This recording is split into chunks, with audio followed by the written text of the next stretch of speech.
peligrosos. Punticos de oro. Componente sirva. Bienvenido a la travesía de los RAE en Bogotá. Recuerda que al ser un documental interactivo deberás estar pendiente a tomar una decisión.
Tu aparato se ha convertido en un RAE, pero ¿sabes lo que esto significa? No tengo ni idea. No, esa no es el diccionario. No. No, es algo de alguna parte del computador, pero ahorita no acuerdo bien. Creo que es la memoria. Ni idea. RAEs son una sigla que son residuos de aparatos eléctricos y electrónicos. Nosotros conocemos como aparato eléctrico y electrónico cualquier aparato que necesite una corriente eléctrica para su funcionamiento o que ese mismo aparato o en otro aparato pueda generar o transmitir energía. Los computadores, las tabletas, los celulares y todos los elementos que tienen una infraestructura tecnológica se pueden considerar RAEs en el momento en el que los descontinuamos o dejamos de usarlos. Y el residuo, pues es ese aparato una vez se descarta por el usuario, ya sea porque se dañó, se averió o porque es una decisión personal del generador descartar ese aparato. ¿Alguna vez has pensado cuántos aparatos puedes tener en tu hogar? Tenemos 3, 5. Unos 4. Uy, yo creo que como unos 20 más. Sí, como unos 20. Por ahí unos 5, tal vez. Por ahí unos 15. En la casa hay más de 50. Yo creo que unos 20 contando como todo.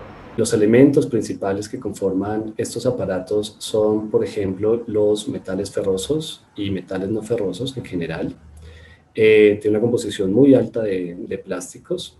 Pueden generar plomo, cadmio o mercurio. El plomo, por ejemplo, como otros metales pesados, tienen características de neurotoxicidad. Entonces, ¿esto qué quiere decir? Que afectan el sistema nervioso, por lo tanto afectan los movimientos, las personas pueden presentar temblores, alteración del movimiento, de la voz, alteración de la marcha. Algunos metales realmente preciosos, plata, platino, compuestos orgánicos persistentes, particularmente muy asociados a lo que son retardantes de llama, son muy tóxicos, son persistentes, es decir, no se degradan fácilmente en el ambiente, por lo general son acumulativos, es decir, son muy afines a los lípidos, a las grasas, es decir, se acumulan en la cadena trófica y por supuesto se van acumulando cuando llega, digamos, y no lo podemos estar comiendo en algún momento. Pueden estar también en el suelo como consecuencia de la contaminación ambiental, de la contaminación de las aguas, de la contaminación de los ríos, de la contaminación de aguas de riego.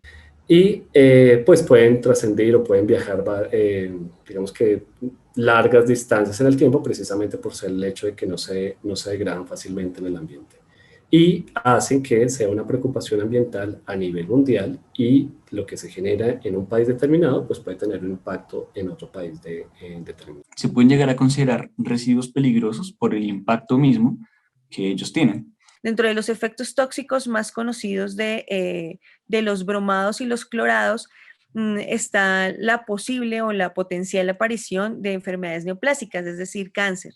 Entonces, a estas concentraciones y teniendo una exposición continua, pueden generar cáncer en las personas expuestas.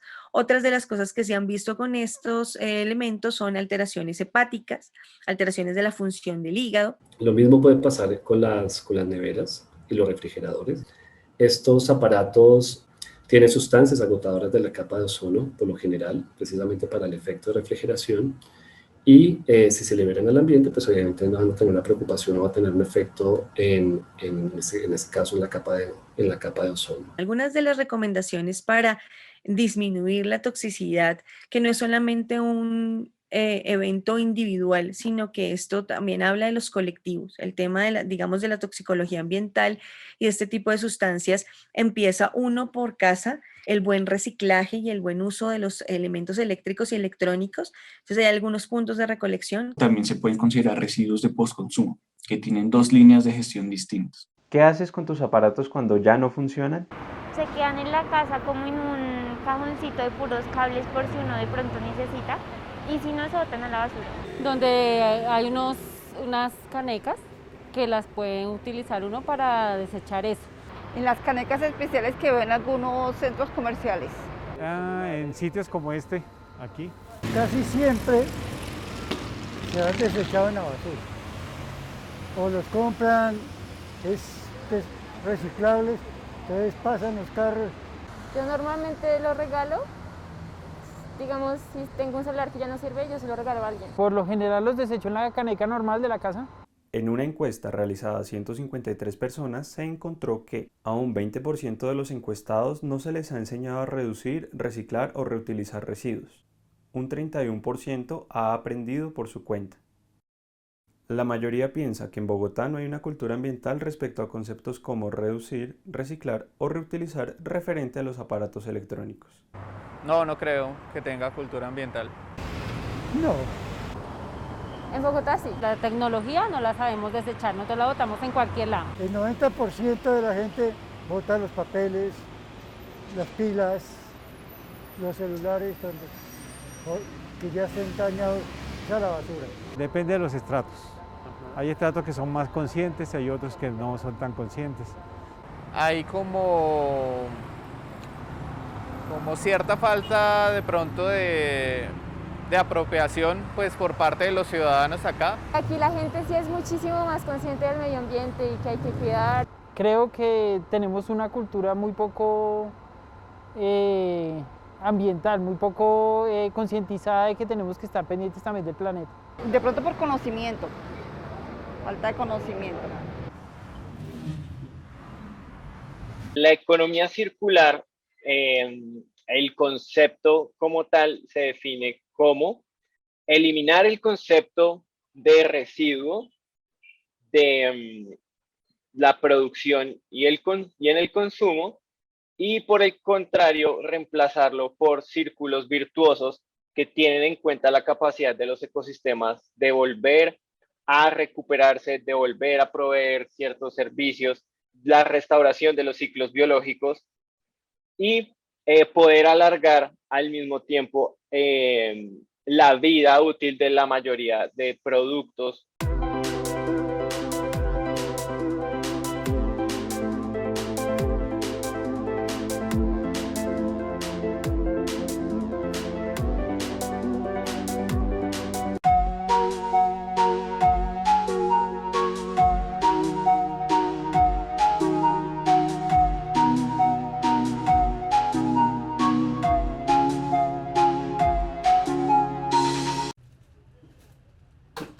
Mi nombre es Sneider Rendón. Yo llevo 13 años reciclando. Lo que más me gusta de mi profesión es que ayudamos al planeta, hay menos contaminación y se pueden aprovechar nuevamente los residuos que son aprovechables. Yo me levanto, yo trabajo ya por medio, que es martes, jueves y sábado, sagradamente a las 5 de la mañana, a las 6 estoy cogiendo el transporte, se demora uno sagradamente 1 hora y es complicado porque el tráfico acá en Bogotá es horrible. Cuando hay mucho trabajo, mucho reciclaje, tipo 6 de la tarde, 7, a veces 8 está terminando uno. Los días que descanso, pues reciclo lo que me lleva acá, como el aluminio, el bronce, los cables también. Entonces yo me llevo todo eso y lo recojo y recojo las botellas de vino y las vendo, porque las pagan bien. Entonces en mis tiempos libres pues me la paso también reciclando.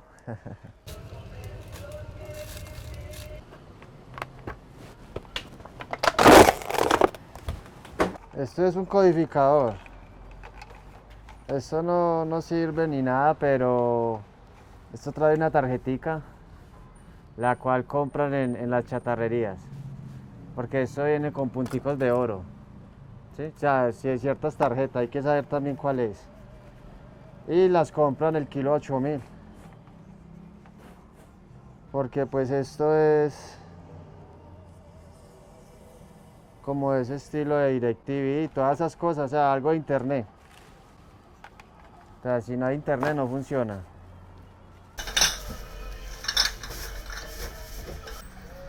Yo me encuentro muchos dispositivos, entonces yo también negocio con todo eso. Digamos, ahí me salen tablets para reparar, celulares, todo eso, y yo todo eso lo vendo. Yo tengo la gente que me lo compra. Yo lo vendo para que vuelvan y lo arreglen, lo reparen. O en el caso mío lo arreglo para mis hijos. En estos días me salió un portátil, un HP. Y normal, completico. Y entonces tenía un problema en el disco duro. Y el daño valió 120. Pero él quedó nuevo. Y ya están mis hijos estudiando con él.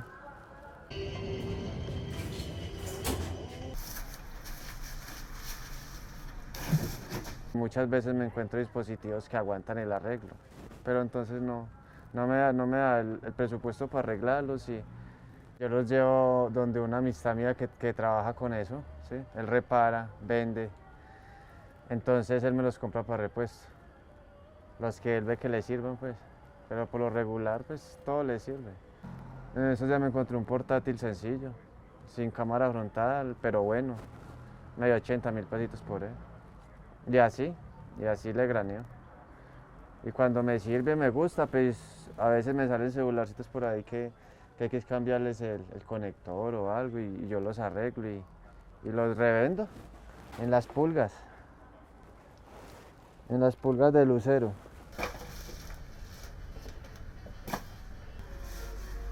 Todo tiene su precio. Digamos en este momento como van a empezar a hacer el metro, todos estos materiales subieron de precio. Por decir, el kilo de este aluminio está casi a 26.000, que por lo normal siempre estaban 10, 12, máximo 13.000. El cobre quemado está como a 26.000 también pesos el kilo. El que así sea de cable o como sea, pero que no esté quemado, está a 35. Entonces se va a necesitar mucho de esos materiales fundidos para hacer el metro.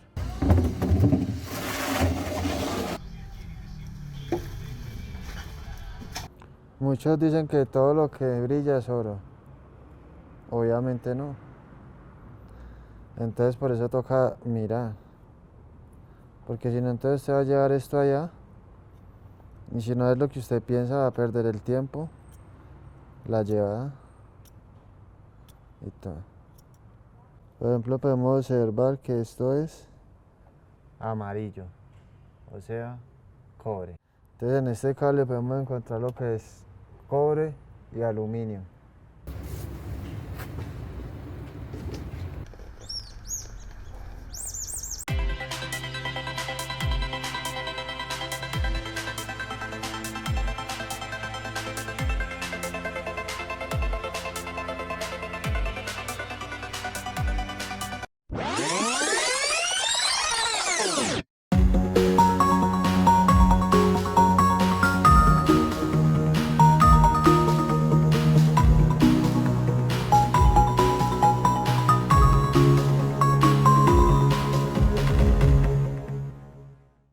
Este es un dispositivo de rastreo, funciona con señal satelital y de celular.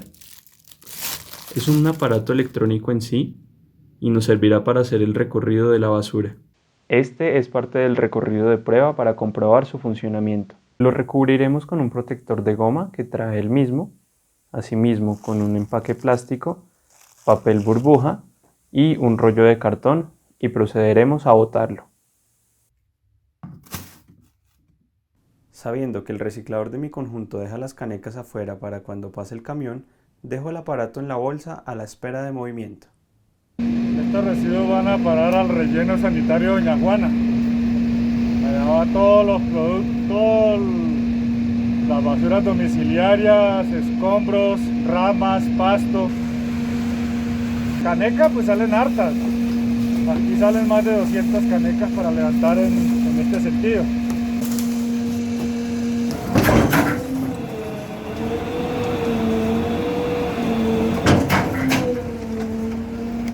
Estos camiones pueden llegar a ejercer una presión de 2500 psi, suficiente para cortar la piel, pero no para fracturar un hueso, por lo que el aparato se pudo haber dañado.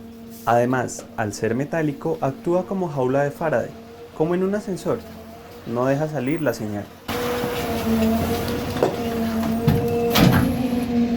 Y el trayecto que se va hasta La Juana para ir a botarlo, que son más o menos unos 10, 12 kilómetros para ir a botarla hasta el relleno sanitario. Hoy toca una sola vez, pero hay días que toca 2 veces, lunes, martes y jueves. Toca hacer 2 viajes de estos carros, entonces toca ir 2 veces.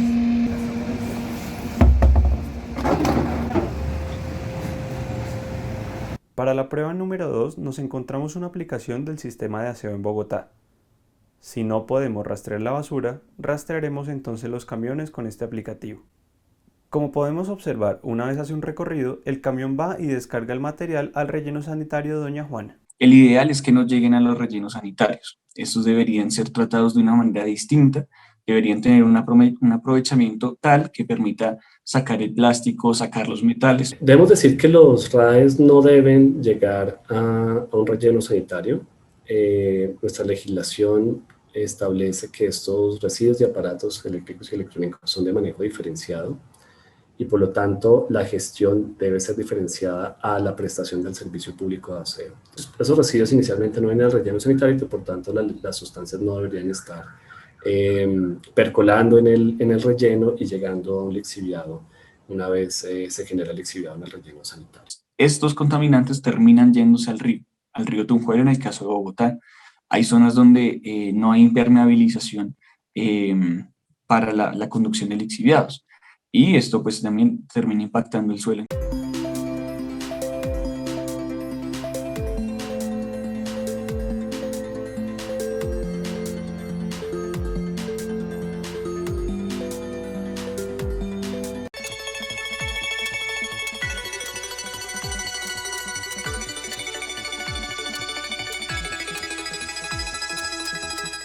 El Ministerio de Ambiente cuenta con un listado de los programas postconsumo.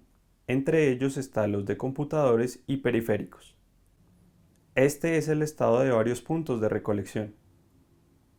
Pese a que hay varios puntos, no todos son usados de manera correcta y se encuentran materiales que no deberían ir allí.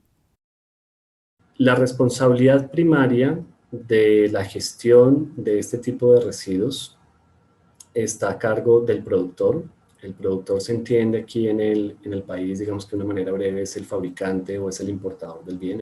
Y son estos productores los que deben implementar sistemas de recolección selectiva para que los usuarios o los consumidores finales de estos bienes pues, puedan retomar el residuo una vez sea descartado a esos puntos de recolección. Y esos productores o esos mecanismos pues, deben garantizar esa recolección y luego la recolección diferenciada y la entrega de estos residuos a un gestor autorizado que cuenta con licencia ambiental. La ley de responsabilidad extendida al productor viene funcionando en Colombia ya hace unos años atrás, más de 5 años probablemente, y categorizaba algunos productos que deberían estar sujetos a esta ley de responsabilidad extendida al productor, entre esos las medicinas, los plaguicidas y los residuos de aparatos eléctricos y electrónicos. En Bogotá, por ejemplo, hay varios gestores de residuos de aparatos eléctricos y electrónicos. Las empresas y las instituciones, las entidades tienen por ley un programa de gestión ambiental en el cual pues, deben dar este tipo de aparatos no a cualquier gestor, no al operador de aseo, sino a un gestor de residuos. Es el gestor autorizado el que hace ya sea el aprovechamiento, el tratamiento o la disposición final en celdas de seguridad de estos residuos. Bueno, no hay tanta transformación como se quisiera, pero sí existe transformación. Lo importante de esto es que hay opciones ahora para los usuarios de que puedan depositar estos aparatos en sitios adecuados para hacerlo. Esto no lo puede hacer cualquier persona, tienen que ser gestores autorizados. Puede recibir un televisor, puede recibir un celular, y lo que hacen en este caso nuestras instalaciones es un desensamble, una revisión de las piezas, mirar qué es aprovechable, qué no es aprovechable, y tratar de buscar precisamente ese ejercicio de aprovechamiento de los materiales. Entonces, por ejemplo, se pueden aprovechar los plásticos, los materiales no ferrosos se pueden aprovechar, los materiales ferrosos se pueden aprovechar. Generalmente, y eso es un problema cultural a escala global, y es que no hay una separación de este tipo de residuos. Cuando tienes un celular dañado o un computador, no conoces al gestor de residuos de aparatos eléctricos electrónicos, hablando del hogar, y lo que haces es que lo dejas guardado un montón de tiempo hasta que finalmente no sabes qué hacer. Y si no pasa el de la chatarra, porque así lo conoce la gente, que seguramente es un reciclador que recoge este tipo de aparatos, la gente termina dejándolo con el resto de residuos que terminan al relleno sanitario. Hay ciertos elementos que nosotros como en el país no tenemos la capacidad suficiente de hacer aprovechamiento, es decir, no podemos hacer el tratamiento como tal de esas piezas, precisamente porque o no tenemos la tecnología o no tenemos la capacidad. Y se hace una exportación precisamente para hacer un tratamiento por fundición y aprovechar los metales o volver a recuperar los metales que están incluidos en las tarjetas de circuito electrónico de estos aparatos eléctricos y electrónicos. Hay diferentes, digamos, sitios donde se está haciendo la exportación de este tipo de productos. El más conocido es Bélgica. Hay una empresa muy fuerte que hace esta fundición y el aprovechamiento de sus materiales, y principalmente la exportación, hasta donde yo sé, se hace este país, pero tengo entendido también que se puede hacer en España, Francia y tengo entendido que también en Australia se está haciendo una exportación de este tipo de productos.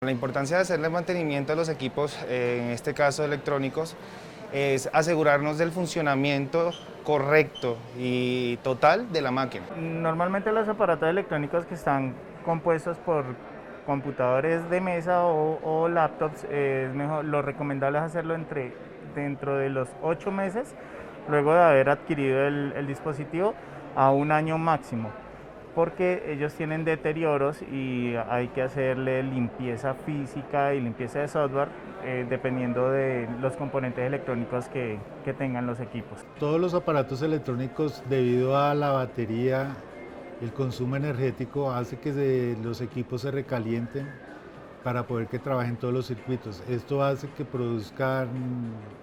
se produzca a veces por la humedad, oxidación en las tarjetas, y por eso se debe hacer mantenimiento más o menos, según los fabricantes indican que debe ser cada año hacerle mantenimiento a los equipos fotográficos.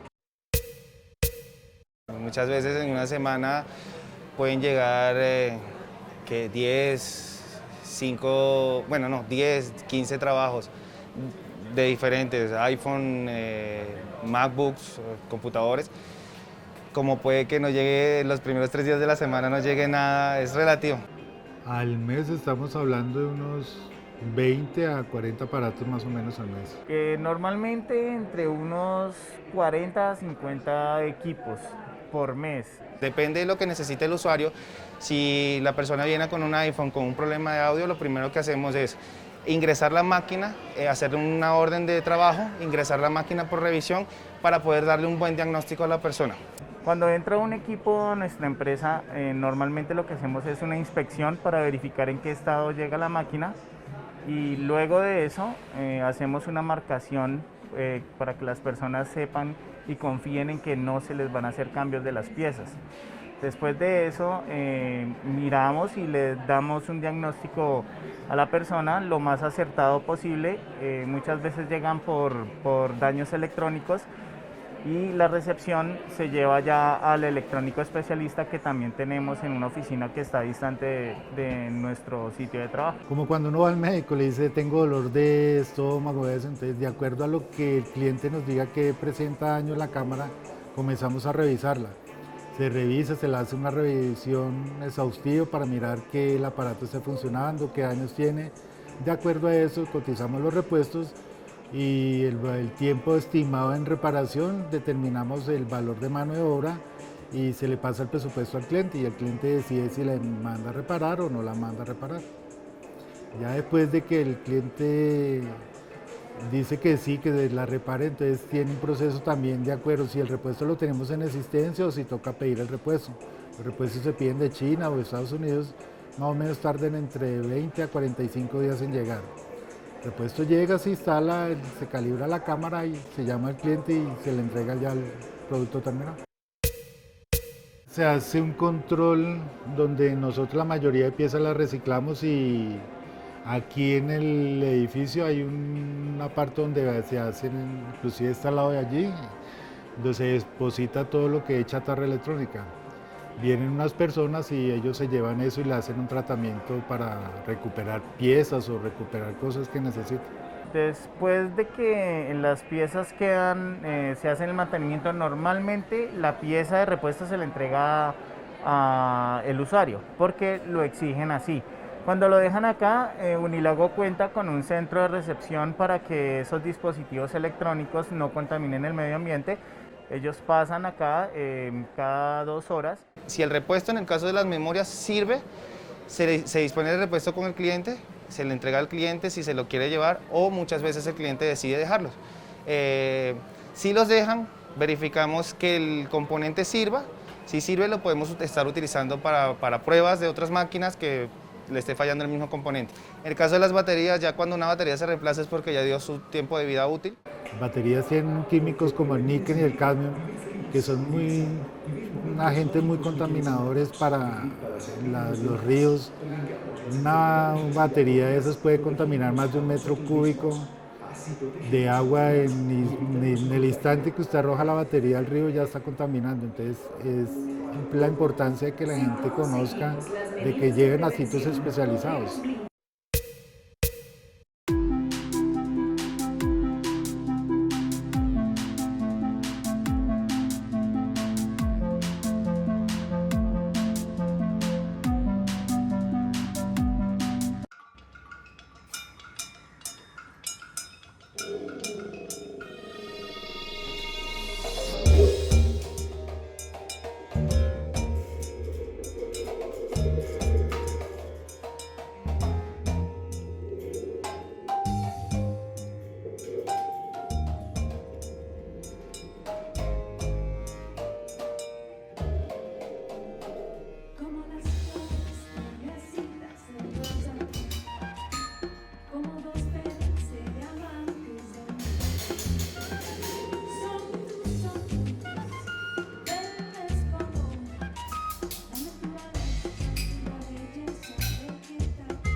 Bueno, Latin Latas nace el primer día que estábamos reciclando, o sea, buscando los materiales para hacer nuestros primeros instrumentos.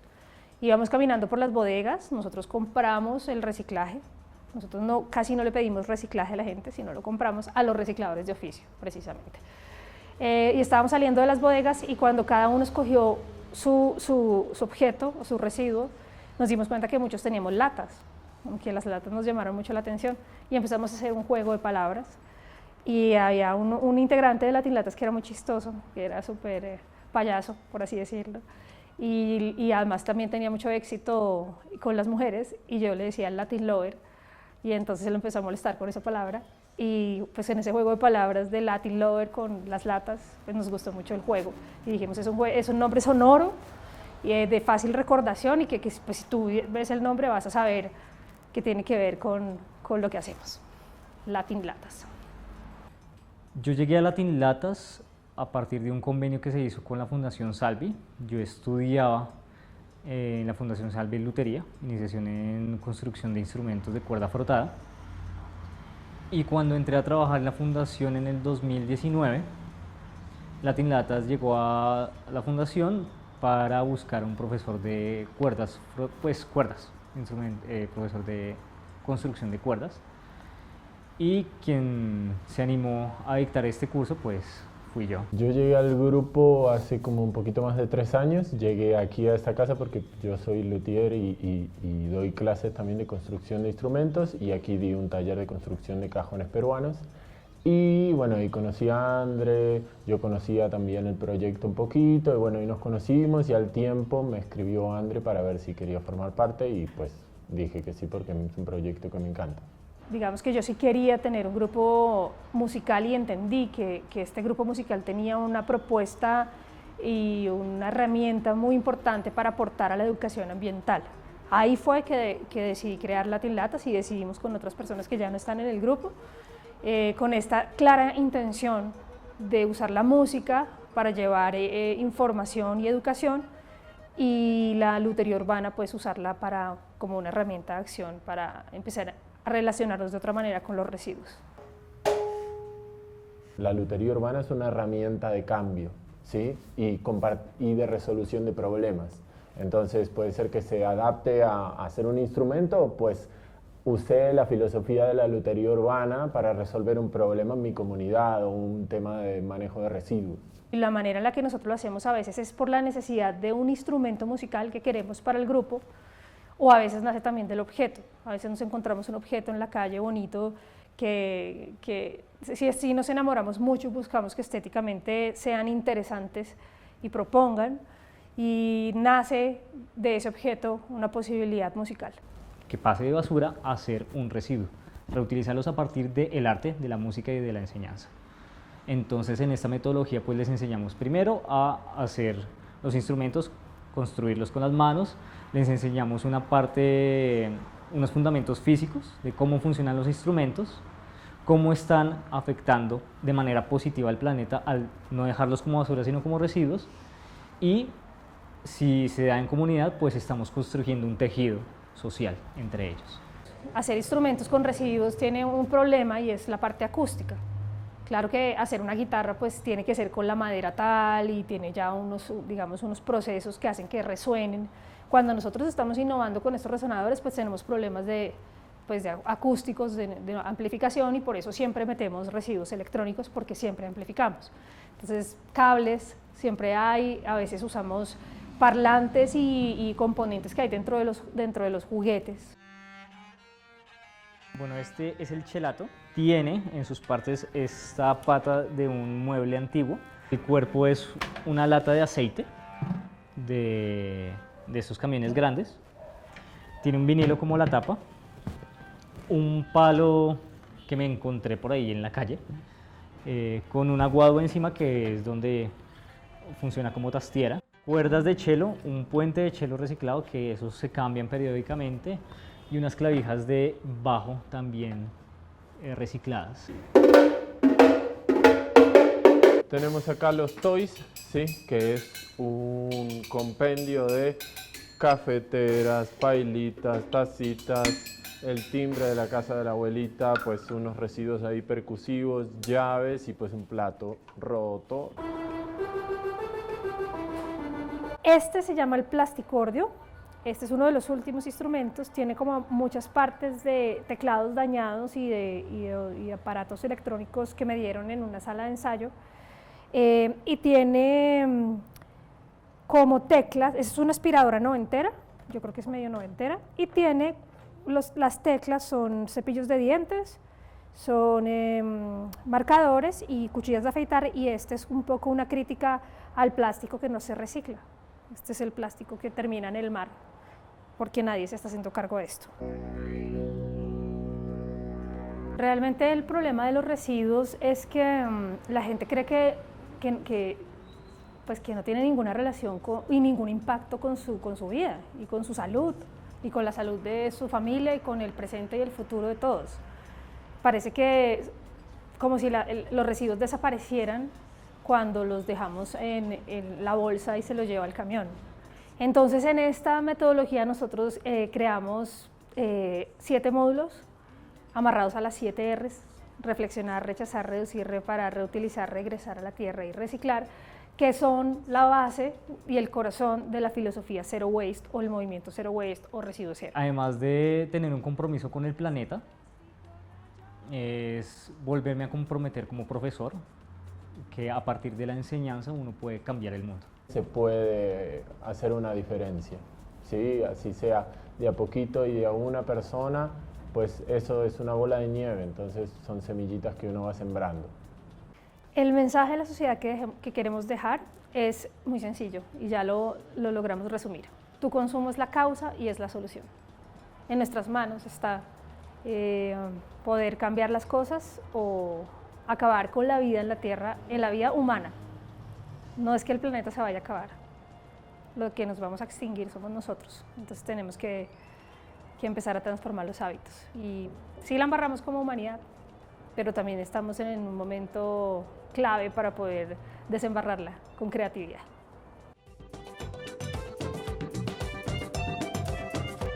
Muchachas, bailen la cumbia porque la cumbia emociona. La cumbia chatarrera que se baila suavezona. Vamos a bailar la cumbia porque la cumbia emociona. La bailan los recicladores y la baila toda la zona. La cumbia chatarrera que se baila suavezona. Vamos a bailar la cumbia porque la cumbia emociona. Y la baila la muchacha y duro porque reutiliza. La cumbia chatarrera que se baila suavezona. Vamos a bailar la cumbia porque la cumbia emociona.